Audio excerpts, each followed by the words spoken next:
Armstrong stepped through the stairwell doorway and into the underground parking garage. As he looked around to get his bearings, he heard a frightened scream echo off the walls. The sound, although panicked and high-pitched, was masculine. The scream was accompanied by the sound of running feet somewhere off to the right, then followed by that same voice calling for help.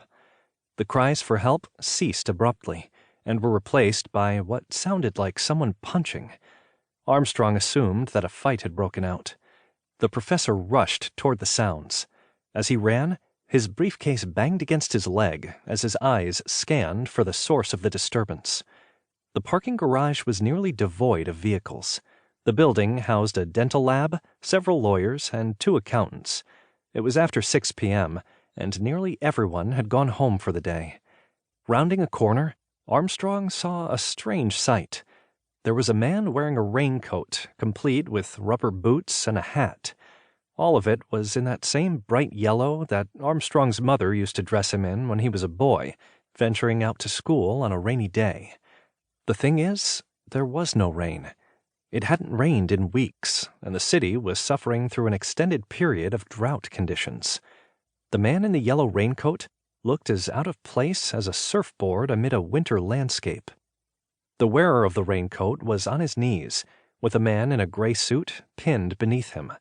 He appeared to be hammering blow upon blow onto the other man's midsection. "Hey," Armstrong said, "that's enough now. The guy's already flat on his back." The man in the rain gear spun around, and Armstrong gasped at the sight of him. What he had mistaken as the sound of punches being thrown had been the thumping of repeated stabbing, of flesh being punctured, pummeled, and ripped. The front of the yellow raincoat was splattered with blood, and more of the red gore was dripping from the knife the killer was holding. Armstrong was unable to see the man's face, as the hood he wore was accompanied by a mask, like the type worn for Halloween. The white mask was also mottled with blood and resembled a skull. Frozen in shock, Armstrong did nothing as the thug rose up from the floor to stand above his victim. When the knife-wielding assailant rushed toward Armstrong with the blade held high, the professor broke from his trance and turned to flee. He was too slow. The man with the knife gripped the collar of Armstrong's jacket with one hand, spun him around, and brought the knife down hard, plunging the 8-inch blade against Armstrong's chest. The impact of the blow staggered Armstrong, and he instinctively shot a hand up to evaluate his wound. Only, there was no wound.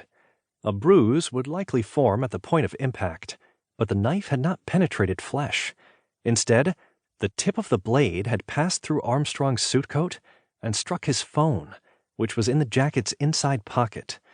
Both predator and prey were given pause by the stroke of luck, but Armstrong recovered first. He swung his briefcase up and caught his attacker on the chin. The blow was a good one, and it knocked the thug in the raincoat off balance. Before he could recover, Armstrong swung the briefcase again, this time hitting the man on the side of the head. The blow dropped the guy to one knee. It also opened Armstrong's briefcase and scattered its contents across the floor of the parking garage.